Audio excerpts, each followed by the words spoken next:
नमस्कार. हॅलो 24 तास या कार्यक्रमामध्ये आपलं स्वागत. मी प्रशांत सोनार.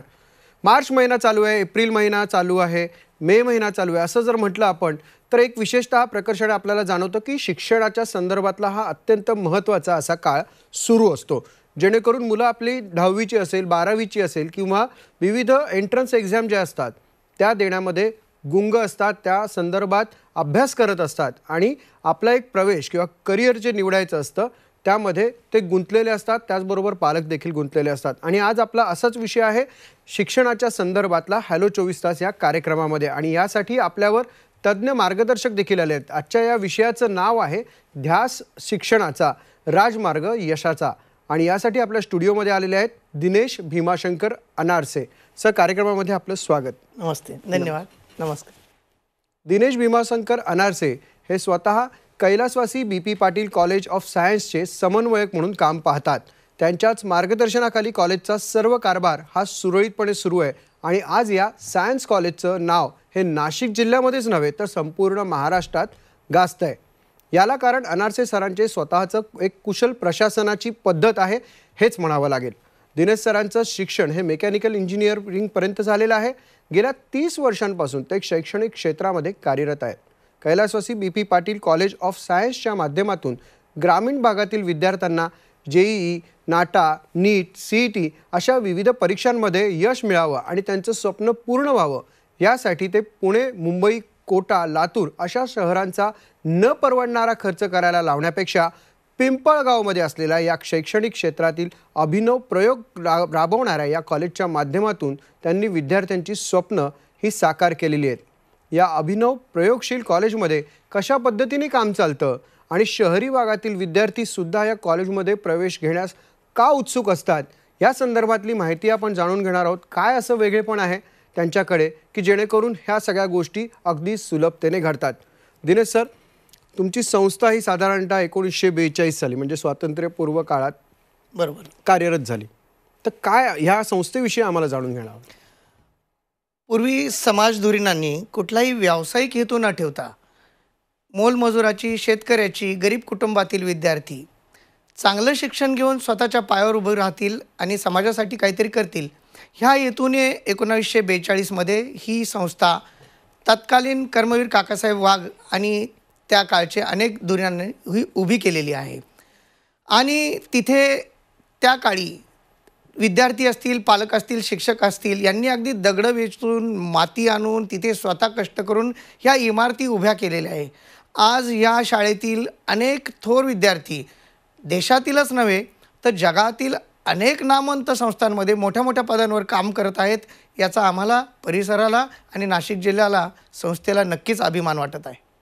पण साधारणतः मी मगाशी सुरुवातीलाच म्हटलं की ग्रामीण भागातून शहराकडे ओढा असतो, पण इथे विशेषतः वेगळं दिसतं की शहरातला ओढा हा ग्रामीण भागाकडे. काय कारण? निश्चितपणे आज धकाधकीच्या जीवनामध्ये शहरामध्ये आई आणि वडील दोन्ही पालक नोकरी करतात, काहीतरी व्यवसाय करतात आणि या व्यापामध्ये बऱ्याच पालकांना आपल्या मुलांना वेळ देता येत नाही.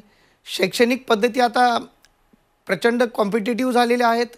यामध्ये मुलाच्या मानसिकतेवर सुद्धा काम झालं पाहिजे आणि हे सगळं बघताना आम्ही बरोबर विद्यार्थ्यांच्या, पालकांच्या, कौटुंबिक या समस्या समजून विद्यार्थ्याच्या मानसिकतेवर, त्याच्या आरोग्यावर, त्याच्या संरक्षणावर आणि विशेष करून त्याच्या बौद्धिक क्षमतेवर प्रचंड प्रमाणात यशस्वीपणे काम करत आहोत.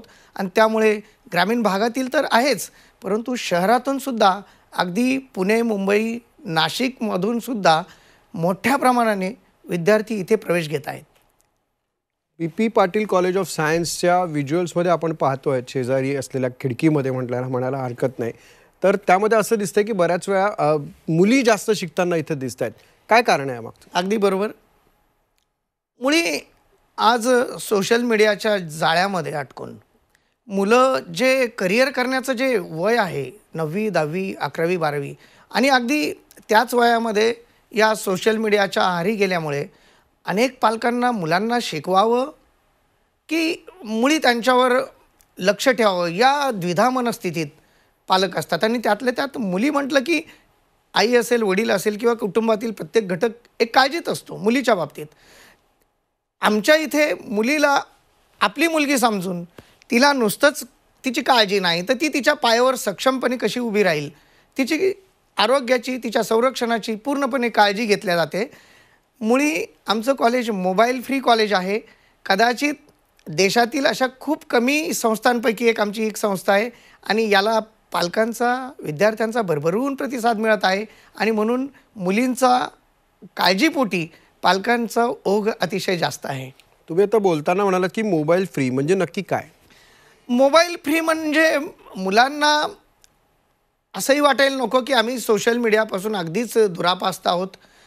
मुळी हे जे वय असतं 9वी 10वी 11वी 12वी अल्लड वय असतं, तेच वय करिअर करण्याचंही वय असतं आणि आज या सोशल मीडियाच्या अगदी माऱ्यामुळे मुलांना हे कळत नाही की मी माझा दैनंदिन वेळ सोशल मीडियावर किती घालवावा, कुठल्या गोष्टींमध्ये घालवावा आणि माझ्या करिअरला किती वेळ द्यावं. नेमकं आम्ही ते हेरून मुलांना मोबाईलपासून समजावून अगदी त्यांच्या आयुष्यात प्रवेश करून त्यांना आपली बनवून आम्हाला त्यांच्या आयुष्यात घेऊन आम्ही आमच्यात एक नातं निर्माण केलं, एक प्रेमाचं एक कौटुंबिक नातं निर्माण केलं आणि मुलांना आज मैत्री हवी आहे. कोणीतरी मित्र हवा असतो, आपला हवा असतो आणि ते आम्ही करू शकलो, त्यांना आमच्या आयुष्यात घेऊ शकलो, आम्ही त्यांच्या आयुष्यात जाऊ शकलो आणि त्याच्यामुळे मुलं मोबाईलपासून दूर गेली. तरीसुद्धा आम्ही शिक्षणामध्ये डिजिटल बोर्ड प्रत्येक क्लासरूममध्ये आहे, जिथे आम्ही मुलांना टेक्निकल गोष्टी मुलांपर्यंत नेऊ शकतो. कम्प्युटर लॅब आहे अतिशय की जिथे मुलांच्या स्पर्धा परीक्षा आम्ही ऑनलाईन घेऊ शकतो. मुलांना टॅबसुद्धा आम्ही काही काळासाठी आमच्या अंडर ऑब्झर्वेशन देतो. मुलांना हॉस्टेलमध्ये आम्ही वीकली मंथली असे काही व्हिडिओज दाखवतो की मुलांना अगदीच आपण सोशल मीडियापासून दूर आहोत हे सुद्धा जाणीव होऊ देत नाही, परंतु अगदी त्याचा छान वापर करून त्यांच्या संस्कारावर, त्यांच्या शिक्षणावर आम्ही भर देतोय. याचा आम्हाला आनंद वाटतो. निश्चितच या तुमच्या कल्पनेचं स्वागतच करायला हवं, कारण मुळात मर्यादित असा वेळ देणं आवश्यक आहे आणि जे चांगलं आहे किंवा जे उपयोगातलं आहे ज्ञानासाठी तेवढंच देणं हा जर तुमचा प्रयत्न असेल तर हे निश्चितच चांगलं आणि स्वागतार्ह आहे. धन्यवाद. तुम्ही मगाशी म्हणालात मुलांना कळत नाही दिनचर्येचं, पण महाविद्यालय म्हणून तुम्ही त्यांचा दिनक्रम कसा असतो? बऱ्याचदा प्रत्येक विद्यार्थी हा त्याच्या वैयक्तिक अनेक समस्या असतात, त्या कौटुंबिक असतील, त्याच्या पर्सनल असतील, त्याच्या शैक्षणिक असतील, त्याच्या भावनिक असतील. ह्या समस्यांमधून जेव्हा तो विद्यार्थी दुसऱ्या दिवशी सकाळी आमच्या कॉलेजमध्ये येतो तर तो त्या समस्यांपासून अलिप्त कसा राहील, त्याच्यातून तो बाहेर कसा आलेला असेल हे ठरवून आम्ही सकाळ त्याची मेडिटेशन, प्रेयर, अगदी पर्सनॅलिटी डेव्हलप ज्याच्यामध्ये त्याला स्टेज डेअरिंग की प्रत्येक विद्यार्थ्याला स्टेजवर संधी कशी मिळेल त्या प्रेयरच्या वेळी, हे सगळं करून एक 15-20 मिनटाचा तो प्रोसेसमधून तो त्या मानसिक तणावातून बाहेर आणून रिफ्रेश मूडमध्ये तो क्लासरूममध्ये जाईल. क्लासरूममध्ये सुद्धा त्याचं डेली त्यालाही माहीत नसतं, आम्ही त्याची ग्रुपिंग होणार नाही, त्याचा एक कम्फर्ट झोन होणार नाही, त्याची रोज जागा चेंज असते, त्याचा पार्टनर चेंज असतो, जेणेकरून कोणीही विद्यार्थी बॅकबेंचर बनणार नाही आणि ग्रुपिंग होणार नाही. सगळी मुलं मुली एकमेकाचे मित्र असतील. हे सगळं करताना एक 3:45पर्यंत 8:30 ते 4:45 कॉलेजचं शेड्यूल असतं. 4:45 नंतर आमची जी हॉस्टेलची मुलं आहे ती 5:30ला परत आमच्या कॉलेजच्या कॅम्पसमध्ये येतात. त्यांना इव्हिनिंगला स्पोर्ट्स असतं. स्पोर्ट्सनंतर स्टडी टाईम असतो, जिथे स्वतः शिक्षक 10:30पर्यंत अगदी स्वतःच्या इच्छेने, आनंदाने मुलांच्या बरोबर अभ्यास करतात, त्यांच्याबरोबर काम करतात आणि हे सगळं करताना रात्री मुलांबरोबर आम्ही जेवण करतो आणि मग 10:30ला मुलं इतकी दमलेली असतात दिवसाचा छान दिवस घालवून की ते अगदी रूमवर आराम करतात. रूमवर कुठलाही त्यांचा वेळ जाणार नाही याचा आम्ही काळजीने प्रयत्न केलेला आहे की कुठलाही विद्यार्थी रूमवर त्याचा वेळ जाणार नाही. कमीत कमी वेळ तो रूमवर राहील, जेणेकरून त्याला पर्सनल वेळ न देता त्याचा संपूर्ण वेळ आमच्या ऑब्झर्वेशनमध्ये असला पाहिजे आणि तो आनंदात असला पाहिजे, असं आमचं दिवसाचं शेड्यूल असतं. दुसरं एक की या कॉलेजचे जे विद्यार्थी आहेत ते JEE, नाटा, नीट यासारख्या परीक्षा देण्यासाठी उत्सुक असतात, तर त्यांना कशा पद्धतीने तुम्ही तयार करून घेता? आज प्रत्येक विद्यार्थी आणि पालक त्याचं स्वप्न असतं की मी देशातल्या सर्वोत्तम संस्थेमध्ये शिकावं आणि मग त्या माध्यमातून JEE, नीट, नाटा ह्या परीक्षा आहे की जिथे IIT, किंवा मेडिकलसारखी कॉलेजेसमध्ये आम्हाला जायचं आहे. परंतु या भाबड्या स्वप्नांमध्ये मुलांच्या इमोशन्समध्ये पालक 10वीच्या पारंपरिक मार्कांना बघून की 10वीची परीक्षा पद्धती आणि 10वी नंतरच्या परीक्षा पद्धती प्रचंड तफावत आहे. 10वीची परीक्षा पद्धती अभ्यास समजो ना समजो तुम्ही छान पेपर लिहू शकता जर अभ्यास केलेला असेल, परंतु पुढच्या अभ्यासाच्या पद्धती खूप वेगळ्या आहे. समजला तरच तुम्ही त्या परीक्षामध्ये टिकेल. बऱ्याचदा पालक 10वीची मार्क बघून आपल्या मुलाचं ध्येय धोरणं ठरवतात आणि मग जेई नीट ह्या देशातल्या सर्वोत्तम परीक्षा आहे, माझी मुलं ह्या परीक्षेमध्ये बसली पाहिजे, इथे सक्सेस झाली पाहिजे, त्या सर्वोत्तम इन्स्टिट्यूट्समध्ये गेली पाहिजे, ह्या स्वप्नांमध्ये राहून कधी आपण मुलांवर दडपण आणतो.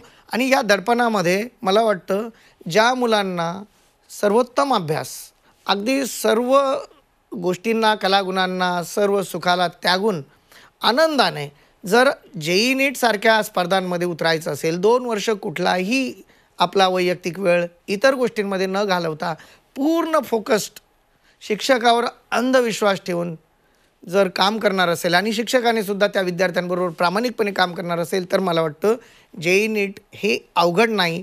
ही आम्ही शिक्षण संस्थांनी अगदी तिचा बाऊ करून अवघड बनवलेली परीक्षा आहे की जेणेकरून पालक विद्यार्थी ह्या शैक्षणिक बाजारामध्ये मोठ्या प्रमाणात विकल्या जाईल याचा प्रयत्न ह्या शिक्षण संस्थांनी आम्ही केलेला आहे. मला वाटतं प्रचंड फोकस्ड शिक्षक आणि विद्यार्थी जर प्रामाणिकपणे 2 वर्ष छान काम करत असतील तर जेई नीट CET नव्हे जगातली कुठलीही स्पर्धा परीक्षा त्या विद्यार्थ्यासाठी अवघड नाही. फोकस्ड आयसोलेट आयुष्य जगणारी मुलं या परीक्षेमध्ये उतरावी, यश निश्चित त्यांना मिळू शकतं. निश्चितच एक विद्यार्थी तुम्ही घडवताय, पण म्हणजे त्याची शारीरिक वाढ होत असते, मानसिक वाढ होत असते, पण हे मनोधैर्य कशा पद्धतीने तुम्ही वाढवता? मला वाटतं कुठलाही विद्यार्थी अगदी 10वी-12वीचा जर विचार केला तर एक 12 ते 16 वयामध्ये ही मुलं असतात ज्यांनी खूप काही जग अनुभवलेलं नसतं, ज्यांनी खूप काही संकटं अनुभवलेली नसतात आणि जेव्हा या शैक्षणिक कॉम्पिटेटिव्ह स्पर्धात्मक परीक्षांमध्ये जेव्हा ती उतरतात तर बऱ्याचदा मनासारखे निकाल, मनासारखे त्यांचे यश त्यांना प्राप्त होत नाही.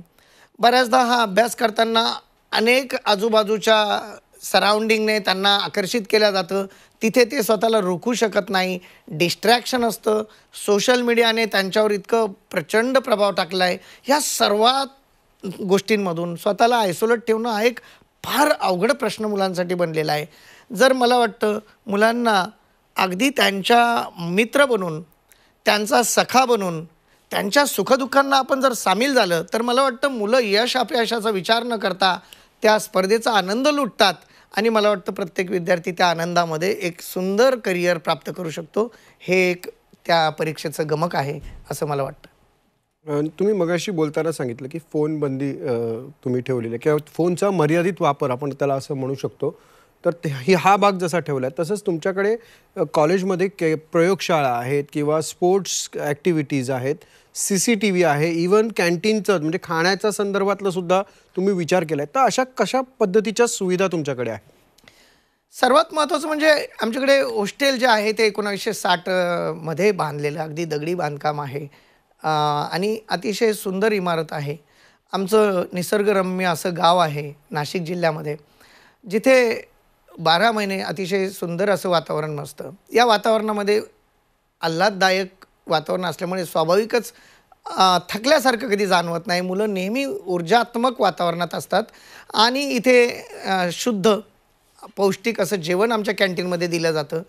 हॉस्टेलमध्ये प्रत्येक मुलाला एक मेंटर असतो की त्याच्या सुखदुःख, त्याच्या अडीअडचणी समजावून घेणारे रेक्टर तिथे असतात, सिक्युरिटी असतात की त्याच्यावर वॉच ठेवण्यासाठी नाही, त्याच्याशी मैत्री करून त्याला आनंदात जगण्यासाठी तिथे आमची माणसं काम करत असतात, कर्मचारी सगळी तिथे काम करत असतात. सगळ्यात महत्त्वाचं म्हणजे 11 एकरचं मैदान आहे जिथे मुलं मनसोक्त खेळतात. दिवसातला अभ्यासाचा असेल, परीक्षेचा असेल, स्पर्धेचा असेल, तणावमुक्त होतात. आमच्याकडे मेडिटेशन हा एक भाग आहे. सगळ्यात महत्त्वाचं म्हणजे आमच्याकडे सत्संग हा प्रकार फार सुंदर आहे. सत्संग म्हणजे आम्ही भजनं, कीर्तनं हे काही वाईट नाही आहे, पण मुलांना ते आवडणार नाही, परंतु आईवर, वडिलांवर, समाजावर, देशावर अशी सुंदर आपली फिल्मी भाषणं आहेत, मुलांनी ती अगदी अनुभवली, की मुलं त्याचा मनमुराद आनंद घेतात आणि तिथलं वातावरणामधून मुलांना बाहेर निघावं वाटत नाही. असे कितीतरी उपक्रम आहे. आम्ही ट्रिप वगैरे काढत नाही. आम्ही मुलांना ट्रेकिंग करतो, की ज्यांना मुलांना निसर्ग कळाला पाहिजे, दऱ्याखोऱ्या कळालं पाहिजे, त्यांची आवड निर्माण झाली पाहिजे, त्याची जोपासना झाली पाहिजे.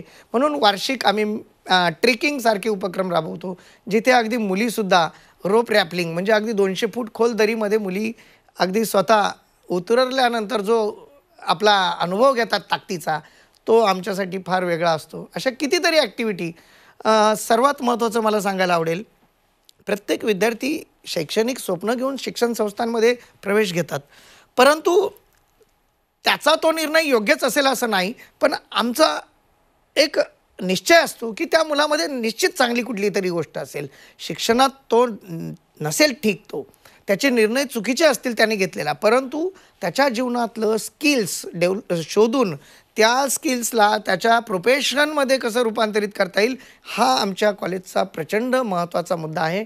आणि तिथेच खऱ्या अर्थाने पालक फार खुश आहे, की प्रत्येक मुलाला आम्ही जाता जाता 2 वर्षात काहीतरी यश, काहीतरी स्वप्न त्याच्या हाती देतो आणि त्या स्वप्नांना काम करायला शिकवतो.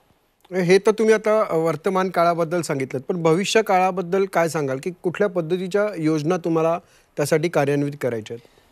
मला असं वाटतं, की एक शिक्षक म्हणून विद्यार्थ्याचा जी शिक्षण संस्था, जो शिक्षक विद्यार्थ्याचा आई होईल, वडील होईल, पालक होईल, मित्र होईल, मला वाटतं बाकीच्या ॲक्टिव्हिटी, बाकीच्या ज्या काही ॲमेनिटीज आहे, पालकांना विद्यार्थ्याला ते मिळालंच पाहिजे असं नाही.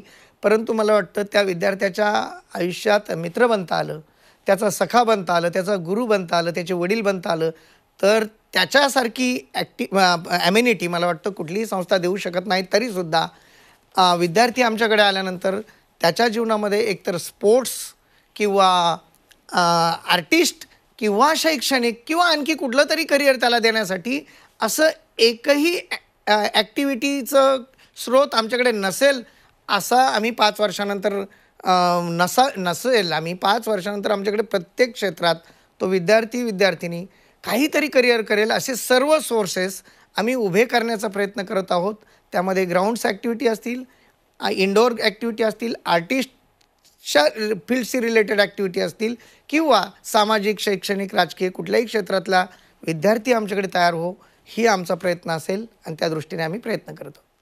निश्चितच तुम्ही एक शिक्षकही आहात, या सगळ्या प्रशासकीय गोष्टीत देखील तुम्ही राहता, त्याचबरोबर एक उत्कृष्ट असे चांगले विद्यार्थी देखील आहात. तर तुम्ही स्वतः विद्यार्थी आणि पालकांसाठी काय संदेश देऊ इच्छिता या निमित्ताने? मला वाटतं नेहमी आमच्याकडे पालक येतात, सर आमच्या नात्यात अमुक मुलगा अमेरिकेत आहे, आमची अमुक नातेवाईक डॉक्टर आहे, आमचे अमुक नातेवाईक अधिकारी आहे आणि आमच्याही मुलाचा प्रयत्न. मला वाटतं कुठेतरी आम्ही आमच्या मुलांवर अन्याय करतो. आपला मुलगा तुमच्या सुखदुःखात, तुमच्या भावी आयुष्यातील अडीअडचणींमध्ये जर कोणी धावून येणारी व्यक्ती असेल तर ती तुमची मुलगी असेल, तुमचा मुलगा असेल. मला वाटतं त्याचं यश अपयश आपण स्वीकारलं पाहिजे. त्याच्या आयुष्याचा एक भाग बना, त्याला वेळ कसा देता येईल हे बघा आणि त्याच्या स्किल्सला कशी चालना देता येईल, त्याच्या शिक्षकांच्या मार्गदर्शनाने, त्यांच्या सल्ल्याने त्याच्या जीवनाला कसा वेग देता येईल याचा प्रयत्न मला वाटतं प्रत्येक संस्थेने, प्रत्येक कुटुंबाने जर केलं तर एक विद्यार्थी म्हणून प्रत्येकाच्या चेहऱ्यावर मला आनंद आणि उत्साह दिसेल, आशा दिसतील. कुठलाच विद्यार्थी, आम्ही आता बऱ्याचदा वाईट घटना ऐकतो की अमुक ठिकाणी आत्महत्या केली, मुलं डिप्रेशनमध्ये आहे. मला वाटतं कुठल्याही मानसिक तज्ज्ञाची आम्हाला विद्यार्थ्यांसाठी गरज पडणार नाही. नव्हे, इथून पुढे कुठलाही विद्यार्थी आत्महत्या करणार नाही, याच्यासाठी मी प्रत्येक पालकाला आणि प्रत्येक शिक्षण संस्थेला मी विनंती करू इच्छितो की विद्यार्थी हा एक व्यक्तिमत्व आहे आणि देवाने एक घडवलेलं एक सुंदर व्यक्तिमत्व आहे. त्याच्या जीवनात निश्चित काहीतरी तो करू शकेल, ही आशा कमी होणार नाही, उलट आशा वाढीस लागेल. याचा प्रयत्न जर आपण केला तर मला वाटतं आपलं काम आपण खऱ्या अर्थाने करतोय, हेच मी सांगू इच्छितो. निश्चित तुम्ही खूप चांगला संदेश दिला आहे. म्हणजे याच्यावर मी काही बोलावं असं अपेक्षितच नाही आहे. त्यामुळे तुम्ही आज इथे आलात त्याबद्दल आपले धन्यवाद. धन्यवाद. नमस्कार. प्रेक्षक हो, ध्यास शिक्षणाचा आणि राजमार्ग यशाचा या अनुषंगाने आपल्याला आज दिनेश सरांनी मार्गदर्शन केलं आहे. निश्चितच तुम्हाला हे मार्गदर्शन अगदी योग्य वाटलं असेल आणि तुम्हाला जर या संदर्भात अधिक माहिती घ्यायची असेल तर तुम्ही जे खाली दिलेले नंबर्स आहेत तुम्ही त्यावर देखील संपर्क साधू शकता आणि याबद्दल अधिक जाणू देखील शकता. तूर्तास हॅलो 24 तास या कार्यक्रमात वेळ झाली. आता इथे थांबण्याची. पाहत राहा झी 24 तास.